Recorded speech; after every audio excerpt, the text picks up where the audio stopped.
நாள் என் அன்பின் நல்வாழ்த்துக்கள். ஹல்லேலூயா. நல்லது, நம்ம வசனத்தில் போயிடணும்.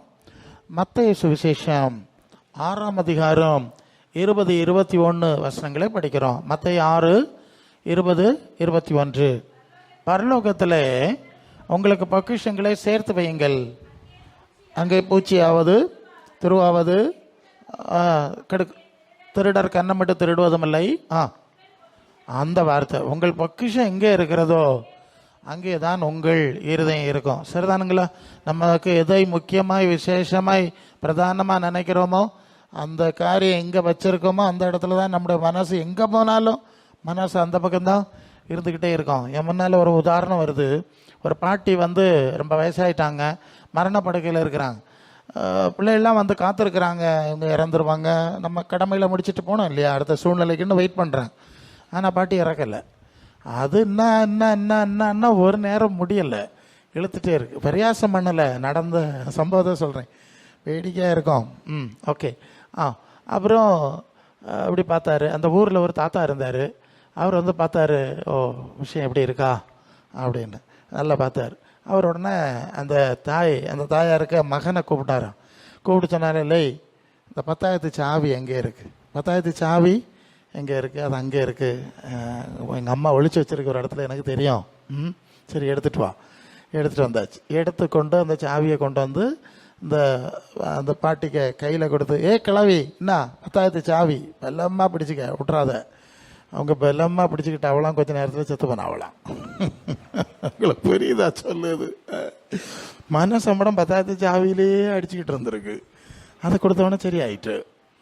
ஒரு முறை ஒரு குறிப்பிட்ட, நான் நிறைய இடத்துல பிரசங்கத்துக்கு போகிறவன்ல, வெள்ள ஊழியங்களோட பழக்கம் உள்ளவன், ஒரு குறிப்பிட்ட ஊழியக்காரர் ஒரு வீட்டுக்கு என்ன அழைச்சிட்டு போனார். அவருக்கு சமாளிக்க முடியாத ஒரு பிரச்சனை. அது என்னன்னா, அந்த சபையில் உள்ள மூத்த விசுவாசி, ரொம்ப வயசாயிட்டாங்க, படுக்கையில் இருக்கிறான். இவங்களுக்கு நிலைமை இதுதான். இப்போ போயிடும் அப்போ போயிடும்னு பார்த்தா முடியலை. பிள்ளை எல்லாம் சுற்றி இருக்கு. அதுகளுக்கு வரத்து போச்சு.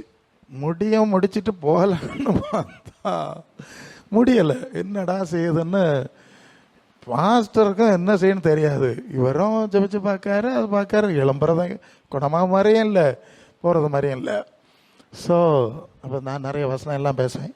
என்னை பற்றி என்ன நினச்சாரோ தெரியாது. என்னை கூப்பிட்டு, வாருங்க பாஸ்டர் கமான், ஒரு இடத்துக்கு போனோம். சரி எங்கிறான்னா அந்த இடத்துக்கு தான் போனோம். ஓகே, எனக்கு சம்பவம் புரிஞ்சாச்சு. ஓகே, சிக்கலில் மாட்டிட்டு சரி இவ இழப்ப முடியாது. ஒரு கட்டம் தாண்டியாச்சுன்னா இனி எழும்ப போகிறதில்ல, அது நமக்கு தெரியும். ஸோ அப்போ இவங்களை அனுப்பி வைக்கணும், பரலோகம் அனுப்பி வைக்கணும். அப்போ என்ன செய்யாது ஆண்டவரே அப்படியே கேட்டால், ஆண்டவர் எனக்கு சில ஆலோசனைகளை தந்தார்.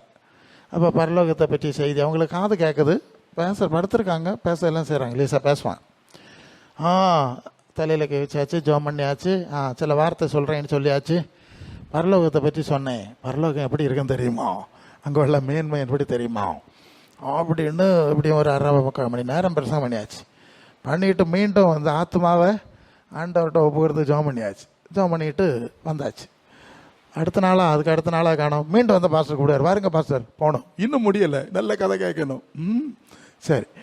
அப்போது மீண்டும் போய் என்னடா முடியலையே, திரும்பியும் புதுசாக நமக்கு பரலோகத்தை பற்றி தான் வந்துக்கிட்டே இருக்குமே. இந்த ஆத்மாவை எனக்கு மனசில் ஆவியானவர் சொல்கிறார், இந்த ஆள் மனசை பரலோகத்துக்கு போகிறதுக்கு தகுதிப்படுத்துன்னு சொல்கிறார். இப்போ புரியுதானே சொல்கிறது? தகுதிப்படணும்ல, தகுதிப்படலை, மனசு கிடந்து அந்த பக்கம் இந்த பக்கமாக இழுக்குது. அதனால் அது சம்மந்தமான செய்தியை சொன்னேன். அன்னைக்கும் செய்தியெல்லாம் சொல்லி நல்லா ஜோம் பண்ணிட்டு வந்தால் நடக்கலை, வந்தாச்சு. 3ஆம் நாள் நினைக்கிறேன், அடுத்த நாளா பின்னும் கூப்பிட்டார். அவருக்கும் என்ன செய்யணும்னு தெரியல, கையை விரிக்கிறாங்க. நானும் ட்ரை பண்ணி பார்க்குறேன். அப்போ அன்னைக்கும் இந்த உதாரணத்தை தான் சொன்னேன். இப்போ சொன்னேன்ல, இதெல்லாம் சொல்லி எடுத்து ஜோம் பண்ணி திருப்பியும் கையை வச்சு ஆண்டவரை எல்லாம் சொல்லியிருக்கோம். மேக்சிமம் ஆமாம் நீர் தான் உங்களுடைய சமூகத்தில் சேர்க்கணும் எல்லாம் சொல்லி ஜோம் பண்ணிட்டு அந்த ரூம் கதவு இந்த பக்கம் ஒரு ஹால், அந்த ஹாலில் உட்காந்தேன். அது வரை நின்றுக்கிட்ட தான் எல்லாம் ஜோபம் பிரசங்கம் எல்லாம் நடந்து உட்காந்ததான் உண்டு. அந்த தாயை சுற்றி நின்ன பிள்ளைகள்லாம் சத்தம் போட்டு அழுதார்கள், ஐயோ அம்மான்னு அழுதார். அப்போ எனக்கு மனசிலாயிட்டு. அவங்க சொல்லு, அவள் கண்ணெல்லாம் மேலோட்ட போகுது அப்படின்னு. Yes, finished. ஆச்சரியமாக இருந்தது. அல்ல எல்லாரும் ஜோம் பண்ணி செத்தவியலை இழப்புவாவ சுகம் கொடுப்பாவன்னு தான் நீங்கள் கேள்விப்பட்டிருக்குது இல்லையா? எனக்கு அடிக்கடி நடக்கிற சம்பவம் நான் ஜோம் பண்ணி அனுப்பி வச்சுருக்கேன். அல்ல இல்லை, வேறையும் இருக்குது, வேறையும் அனுபவம் இருக்குது, இப்போ வேண்டாம். அல்ல இல்லை. சரி, இப்போ ஆண்டவர் சொல்கிறார், அப்போ மனசு எங்கே இருக்குமோ அங்கே தான் கடந்துகளுக்கு போகாமங்களுக்கு. சரி, அந்த சபைக்கு சூழ்நிலை அப்படி, ஏன்னா ஒவ்வொரு சபைக்கு சூழ்நிலை ஒவ்வொரு மாதிரி இருக்குது, நான் யாரையும் குறை சொல்லலை. சரி, அப்போ இங்கே ஆண்டவர் கற்றுக் கொடுக்குறார், நீங்கள் உங்கள் இருதயத்தை பரலோகத்திலே வைக்க வேண்டும். அல்லேலூயா. நீங்கள் பொக்கிஷம்னு நினைக்கிறதெல்லாம் பூலோகத்தில் இல்லைன்னு சொல்லுவார். அல்லேலூயா. நீங்கள் பொக்கிஷம்னு என்ன நினைப்பிய? பணத்தை நினைப்பியலோ, போட்டுட்டு போக போறிய. சரீரத்தை நினைப்பியலோ, மண்ணில் கொண்டு வச்சிட போறிய. வேற என்னெல்லாம் நீங்கள் பொக்கிஷம்னு அட்டி பிடிச்சி தகராறு பண்ணி வெட்ட குத்தி நடத்தி ஒன்றும் கொண்டு போகல இல்லையா? அதனால் இது ஒன்றும் பொக்கிஷம் இல்லை.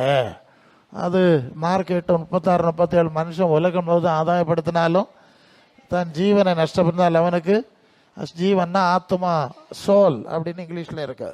ஆத்மாவை நஷ்டப்படுத்தினா அவனுக்கு என்ன லாபம்? தன் ஆத்மாவுக்கு கேடா மனுஷன் என்னத்தை கொடுப்பான்னு கேட்குறாரு. அல்ல இல்லை, நான் இயேசுவின் சுவிசேஷத்தை பேசிகிட்டு இருக்கிறேன் உங்களுக்கு. இன்னைக்கு இயேசுவின் பேரை சொல்லி யூடியூப்லேயும் உலகம் முழுவதும் நிறைய பிரசங்க நடக்கு. அதை பற்றி பேசலை, அதுக்கும் இயேசுக்கு சம்மந்தம் இல்லை. அவங்க எப்படி பேசலை இல்லையா? அவங்க உலகத்தின் பூமியின் உயர்ந்த ஸ்தானத்தில் ஏறுவாய், நீ இப்படியே இருப்பாய், வயசானாலும் தலைமுடி நரைக்காது. நரைச்சாச்சு, பெயிண்ட் அடிச்சுக்கிட்டு தான் வாரது. எல்லாம் பெயிண்ட் அடி பிரசங்க மாதிரி தானே. டிவியில் வர பிரசங்க வேறு அத்தனை பெயிண்ட் பிரசங்க ஆகும். இப்படி உங்களை ஏமாத்துறான். இந்த ஏமாத்துக்காரன் மனுங்க பின்னால் போகாதுங்க. சரிதானே? அவன் போகிற இடத்துக்கு தான் போக வேண்டியிருக்கும். ஏமாத்துக்கார மாதிரிலாம் எங்கே போகலாம்? பொய்யர் அனைவரும் 2ஆம் மரணமாகிய அக்கினி கடலில். நம்ம பைபிள் பிலிவியர்ஸ் சர்ச்சு தானே. Very good. ஆமாம், நான் ரொம்ப பைபிள் பேஸ்டு தான். அப்போது பொய்யர்லாம் அங்கே போவேன்னா அந்த பொய்யர்களுக்கு நிலைமை என்ன ஆகும்னு தெரில. சந்தேகமாக தான் இருக்குல்ல, சந்தேகப்பட வேண்டியதான் இருக்குது. சரி, எதுக்கு இந்த நாடகம் ஆடணும்? சரி போட்டு. சரி, அப்போ இப்படி ஏமாத்திட்டு இருக்கிறாங்க. அந்த ஏமாத்தில் நீங்கள் சிக்கக்கூடாது. அல்லேலூயா. மனசை பரலோகத்தில் வைக்கணும். உங்களுக்கு நல்ல செய்தியெல்லாம் நீங்கள் கேட்பீங்க, நான் கர்த்தருக்குள்ள உறுதியாக நான் நம்புகிறேன். சரி, அப்போ பரலோகத்தில், ஏன்னா இங்கே ஒரு டேஞ்சரான விஷயத்தை நான் சபைகளுக்கு சொல்ல கடமைப்பட்டிருக்கிறேன். நீங்கள் அந்த 24ஆம் வசனத்தில் ஏன்னா 2 எஜமான்களுக்கு ஊழியம் செய்ய ஒருவனாலும் ஒருவனை சிநேகித்து ஒருவனை பகைப்பான். உலகத்துக்கும் தேவனுக்கும் உலக பொருளுக்கும் சேவை செய்ய முடியாது. இங்கே கவனிக்க வேண்டிய அடிப்படை, உலகமும் பரலோக தேவனும் ஒன்றுக்கொன்று எதிராக இருக்கிறது. இதுதான் ரொம்ப ரொம்ப முக்கியம். இன்னைக்கு எல்லாம் தலைகளாக மாற்றி பிசாசு ஏமாத்துகிறான். இந்த உலகத்தை தேவன் படைத்தார், அதை ஆசீர்வதிச்சார், ஆதாமட்ட கொடுத்தார், அவன் கொண்டு சாத்தான் தான் கொடுத்துட்டான். இதுதானே நடந்தது. அவன் கொடுத்துட்டான் இல்லையா? அவனுக்கு கீழ்படிச்சிட்டான் இல்லையா? அவனுக்கு ஆட்சி வந்துட்டு. அதனால தான் உலகம் முழுவதும் எனக்கு ஒப்புவிக்கப்பட்டிருக்குன்னு லூக்கா 4:5 பிசாசு உரிமையாக சொல்கிறான். பிறகு காயின் ஆபேலை கொலை செய்ய, மற்றவர்கள் எல்லாரும் சாத்தான் பின்னால் போக, அது ஆதியாகமம் 6:5. நோவா மட்டும் தப்பிக்க, அப்புறம் அவனுக்கு வம்சமும் சரியில்லை. அப்புறம் ஆபிரகாமின் வம்சத்தை எடுத்து நீங்களாவது எனக்கு உகந்தவர்களாக இருங்கன்னு சொன்னால் அவங்க விக்கிரக ஆராதனை செய்ய, 10 தரம் பரீட்சை பார்க்க, எல்லாம் வசனம்தான். உங்களுக்கு எல்லாம் எடுத்துகிட்டு தான் நேரம் போயிடும். அப்படி வர, அப்புறம் எருசலேமை உடைக்க, அது எருமையா 52:12. அப்புறம் ஏசாயா 65:17, இதோ புதிய வானம் புதிய பூமி உண்டாக்குறேன், முந்தினவெளி நீ நினைக்கப்படுவதில்லை. நான் அடிக்கடி சொல்லுதான். அப்போது இனி மனசுலே இருக்கப்படாது. எனக்கு மனசில் இருக்கப்படாது. இதுக்கு பிறகுதான், அதுவரை சாத்தானுடைய ஆளுக வந்துக்கிட்டே இருந்தது. இந்த ஏசா 65:17க்கு பிறகுதான் சாத்தானுக்கு உலகத்தில் முழு ஆளுக கிடச்சிட்டு. அல்ல, அதான் சில வேளை சில பழைய ஏற்பாட்டு வசனங்கள் எல்லாம் தப்பாக சிலர் பயன்படுத்துவாங்க. இந்த கட்டம் ஏசா 65:17க்கு முன் அதுக்கு பின்னு 2 விஷயம் இருக்குது. இனி இதை நினைக்க மாட்டேன், மனசில் வராதுன்னு சொன்னதுனால தான் எனக்கு ஒப்புவிக்கப்பட்டிருக்கிறது, நான் வச்சுருக்கேன் பிசாசு சொல்கிறேன். அப்போ உலகம் முழுவதும் பொல்லாங்கனுக்குள்ள கிடக்கிறது இல்லையா? யோவான் 5:19 சொல்லுது இல்லையா? சரி, பிசாசுக்குள்ள மனுஷருடைய நிலைமை எப்படி? எல்லாரும் சாத்தான் வேலை செய்யாவ. 2 தீமோத்தேயு 2:26, பிசாசானவனுடைய இச்சையின்படி செய்ய அவனால் பிடிக்கப்பட்டிருக்கிறார்கள். எபேசியர் 2:2, ஆகாயத்து அதிகார பிரபு ஆவிக்கு ஏற்றபடி உலக வழக்கத்தின்படி நடக்கிறார்கள். அப்போ உலகம் பிசாசுக்குள்ள போயாச்சு, தேவ சாபம் பூமி சமைக்கப்பட்டிருக்குன்னு சொல்லியாச்சு. ஆதியாகமம் 3:17, உலகம் பிசாசுக்குள்ள போயாச்சு. இயேசுன்னு சொல்லிட்டார், என்னுடைய ராஜ்யம் எந்த உலகத்துக்குரியதில்லைன்னு சொல்லியாச்சு. அது யோவான் 18:36. அப்படி சொல்லிட்டு உங்களுக்கு ஒரு ராஜ்யத்தை பிதாவின் வீட்டிலே ஆயத்தம் பண்ண போகிறேன், யோவான் 14:2-3. சரியா? சொல்லியாச்சு இல்லையா? அப்போ என்ன புரிஞ்சிய? உலகம் பிசாசுக்குள்ளே கிடக்கு. நீங்கள் எத்தனை பெயிண்ட் அடித்தாலும் லைட்டு போட்டாலும் நீங்கள் மாற்ற முடியாது. அது தேவ சாபத்தில் இருக்கு. ஆமாம், அது சாபம்தான். துருப்பிடிச்சிக்கிட்டே இருக்கோம், பெயிண்ட் அடிச்சுக்கிட்டே இருக்கணும், அப்புறம் பிடிங்கி மாற்றணும் ஒரு நாள். சரி, ஆக இதெல்லாம் சாபமும் சாத்தானுடைய ஆளுகைக்குள்ளே இருக்கிறது. தேவனுடைய ஆளுகை இங்கே இல்லை. இதுதான் முதல் விஷயம். தேவனுடைய ஆளுகை உலகத்தில் இருந்திருந்தா இப்படியா இருக்கும் உலகம்? இப்படியா ஆளுகையெல்லாம் இருப்பாவ? பல வேலைக்கு கேட்காவ, கடவுளுக்கு கண்ணு இருக்கா மூக்கு இருக்கா? அவருக்கு கண்ணு மூக்கு இருக்கு. நமக்கு இருந்தா பின்ன அவருக்கு இருக்கப்படாதா? அவருக்கு சாயல நம்ம படைச்சார், நமக்கு இருக்கு. அது ஏசாய் 59 சொல்லிட்டார்ல, முதல்ல கேட்கக்கூடாதபடி நான் ஒன்றும் செவிடம் கிடையாது, பார்க்க செயல்பட முடியாதபடி ஒன்றா நொண்டி ஜப்பானி ஒன்றும் கிடையாது. உங்கள் அக்கிரமங்களே உங்களுக்கு எனக்கு நடுவாய் பெரியவனை உண்டாக்குனால தான் உங்கள் நிலைமை எப்படி போச்சு சொன்னார் இல்லையா? சரி, அப்போ அவருக்கு கண்ணு மூக்கு இருக்குது, என்ன செய்யுது? சாத்தானுக்கிட்ட போனிய, அவனுக்கு வாயில் சிக்கியாச்சு, வெளியே வாருங்கடான்னு கூப்பிட்டா வரணுமே, இது என்ன செய்யுது? நான் இங்கே தான் போயிரு. ஓகே, அது கலாத்தியர் 1:4 இந்த பொல்லாத பிரபஞ்சத்திலிருந்து விடுவிக்கும்படி தம்முடைய குமாரனாக இயேசுவை ஒப்பு கொடுத்தார் என்று சொல்லி அந்த வசனத்தை படிக்கிறோம். இந்த பொல்லாத பிரபஞ்சத்திலிருந்து உங்களை நான் விடுவிக்கிறேன், நான் வெளியேற்றுகிறேன், நான் சாபம் இல்லாத இடத்துக்கு கொண்டு போகிறேன்னு சொன்னால் வரணுமே, என்ன செய்யணும் இல்லையா? புதியவான நாங்கள் பிதாவின் வீட்டில் உண்டாக்குறேன், அது வெளிப்படத்தில் 22:3 தானே. இனி ஒரு சாபம் வராது, ஆட்டுக்குட்டியானவருடைய சிங்காசனம் இருக்கும். இல்லை, நான் ஆட்சி செய்ய ஒரு இடம் இருக்குது, நான் கூட்டிகிட்டு போகிறேன், வெளியே வாருங்க. என்னன்னா யார் வாரது? நான் விட மாட்டேன், நான் வரமாட்டேன். லோத்தின் மனைவியை நினைத்து கொள்ளுங்கள். கையை பிடிச்சி இழுத்து வெளியே கொண்டு விட்ட பரவாது, மரியாதையாக ஓடி போகலாம் இல்லையா? அப்போ திரும்பி நடந்திருக்கா, திரும்பி பார்த்தா இல்லை, திரும்பி நடந்தா. அதுக்குள்ளே நேரம் விடிஞ்சிட்டு உப்பு தோணா நிற்கிறாளாம், அங்கே யூடியூப்ல எல்லாம் காட்டுவாவ. சரி, இப்போ என்னாச்சு? உலகம் அவ்வளோதான் இப்போ சாசுக்குள்ளே கிடக்கிறதுனால உலகம் இப்படி இருக்குது. மனுஷர்லாம் பேய்க்குள்ளே கிடக்குதுனாலே ஆகும் இந்த ஆளுவெல்லாம் இப்படி இருக்காவ. புரிஞ்சுக்கிட்டீங்களா? சரி, அப்போ இந்த உலகத்தை அது 1 யோவான் 2:15 உலகத்தில் உள்ள அன்பு கூறாதிருங்கள், ஒருவன் உலகத்தில் அன்பு கூர்ந்தால் பிதாவின் அன்பில்லை, கண்களின் இச்சை, ஜீவனத்தின் பெருமை, மாம்சத்தின் இச்சை, இது பிதாவினால் உண்டானவைகள் அல்ல, உலகத்தால் உண்டானவைகள். உலகம் அதன் நிச்சயம் ஒளிந்துவோம், தேவனுடைய சித்தத்தின்படி செய்கிறவன் என்னைக்கு நிலைத்திருப்பான். சரிதானே? இந்த வார்த்தை, உலகத்தை நீங்கள் நேசித்தால் தேவனுடைய அன்பு, பிரியம், நேசம் உங்களோடு இல்லை. சரிதானே? வசனம் கிளியர், அது வேணும் உங்களுக்கு. யாக்கோபு 4:14 உலக நேசம் தேவனுக்கு விரோதான பகை என்று அறியீர்களா? உலகத்துக்கு சிநேகிதனாக இருக்கிற தேவனுக்கு பகைஞ்சனாக இருக்கிறான். வசனம் இப்போ முடிச்சுட்டு இல்லையா? உங்களுக்கு புரியலைன்னா நீங்கள் எவ்வளோ கேட்டாலும் நான் சொல்லுகிறேன். எனக்கு யூடியூப்லேயே செல்வி நெகேமியான்னு டைப் பண்ணால் 700 பிரசங்கத்திட்ட இருக்கு. சரி, அது இப்போ இது கூட என்ன அப்லோட் பண்ணிடுவேன், என்ன ரெக்கார்ட் ஆகுது.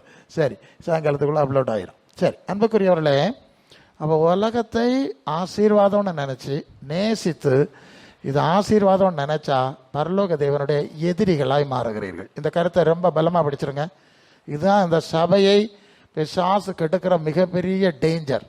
ஏன்னா உலகம் எனக்கு ஒப்புவிக்கப்பட்டிருக்கிறது, எனக்கு இஷ்டமானவனுக்கு கொடுக்குறேன்னு அவர் சொல்லிட்டான்ல இல்லையா? அப்போ நீங்கள் உலகத்தின் மேலே நேசம் வைக்கும்போது சாத்தான் பிள்ளைகளாக மாறுறீங்க. இன்னும் கவனிங்க, நீங்கள் உலகத்தில் நேசம் வைக்கும்போது பிசாசு உங்கள் வாழ்க்கையிலே வருகிறான், உரிமைக்கு வருகிறான். நீங்கள் மனசை பரலோகத்தில் வைக்கும்போது பரலோகத்தின் தேவன் ஆவியா உங்களுக்குள்ள அவர் ஆட்சி செய்கிறார். சரிதானே? அதான் 2 ஆவி. அது 1 Corinthians 2:12 உலகத்தின் ஆவியை பெறாமல் தேவனிடத்திலிருந்து புறப்பட்டு வந்த ஆவியை பெற்றோம். 2 ஆவி. அப்போ உலகத்தில் இது ஆசீர்வாதம், இது வேணும், இதுதான் மனசுங்க தான் வைப்பேன்னு நீங்கள் வச்சா உலகத்தின் ஆவி வரும், அதாவது பிசாசின் ஆவி வரும். ஆகாயத்து அதிகார பிரபுவின் ஆவின்னு எபேசியர் 2:2 சொல்லுது. இப்பிரபஞ்சத்தின் தேவனானவன் 2 Corinthians 4:4 கிறிஸ்துவின் சுவிசேஷத்தின் ஒளி மகிமையாயிராதபடி அவருடைய மனக்கண்களை குருடாக்கினான். சரிதானே? இப்பிரபஞ்சத்தின் தேவன் அவனுடைய ஆவி உங்கள் மனசு பிரபஞ்சத்தில் இருந்தால் அப்படிதான் வரும்.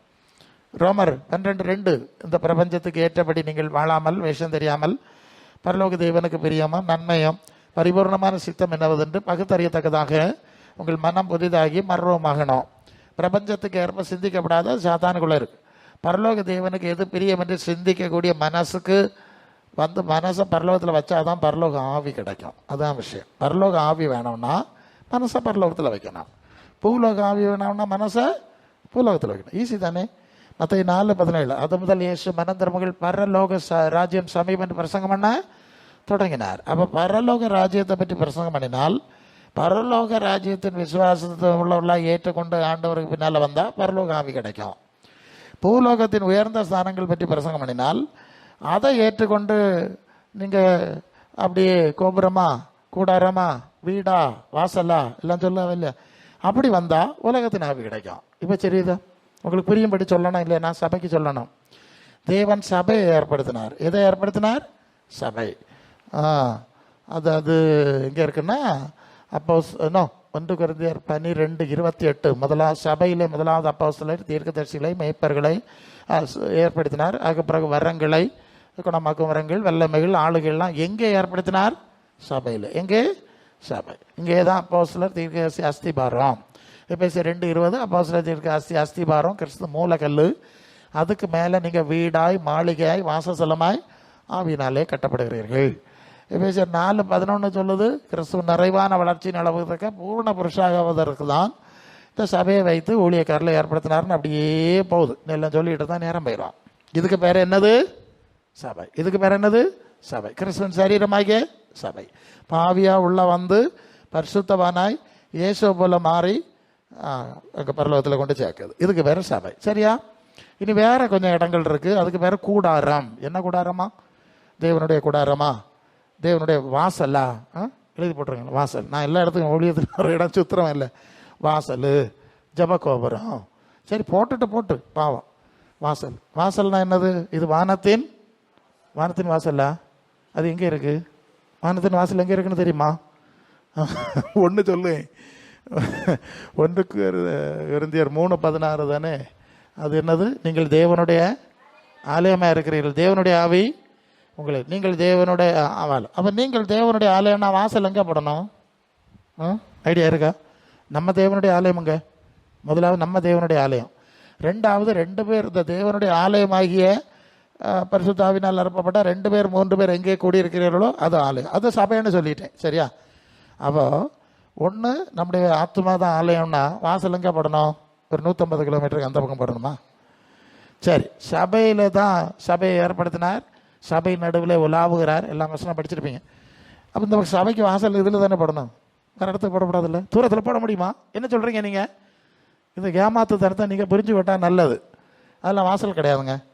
இதோ வாசற்படியில் நின்று தட்டுகிறேன். ஒருவன் 3:20 வெளிப்படுத்தல் 3 வாசல். ஒருவன் கதவை சத்தத்தை கேட்டு கதவை திறந்தால் எங்கே?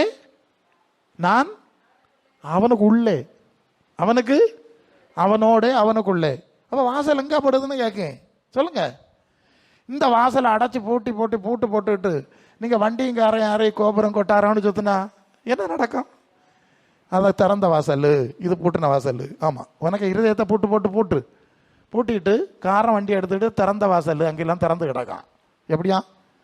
இந்த சபையில் உள்ள வாசல் எல்லாம் பூட்டி கிடக்கான். எங்கேயோ அவர் திறந்து போட்டிருக்காரு. இது கள்ளா திறந்த. இப்படிதான் செய்யக்கூடாதுங்க, இல்லையா? எனக்கு ஆண்டவர் பேசுறது நான் பேசுகிறேன்.